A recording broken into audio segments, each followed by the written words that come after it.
pensioen. Ik heb ze niet moeten betalen. Wat komt er nu op het toneel? Maar nu komt de periode 1970 tot 1980. Ah, oui. Al de mijnwerk van de Limburg staak in 1970. Oui. En in 1970 kwam ook al de landbouwer naar Brussel met de peerton. Oh la la, het was heel veel van de stink, hè. Ik heb 3 weken riep de poepen aan de koe van de muziek aan de stal waren leeg.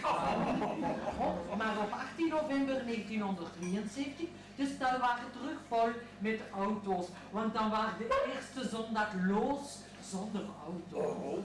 En op 3 januari 1976 was de stal weer opnieuw terug vol, maar met water. Water van de Ruisbroek.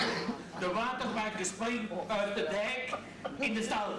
En mijn broer Boudewijn was gaan kijken en had gezegd, hè, de water was zeer nat. Maar ze Boudewijn, dat was toch nog een humorist, hè.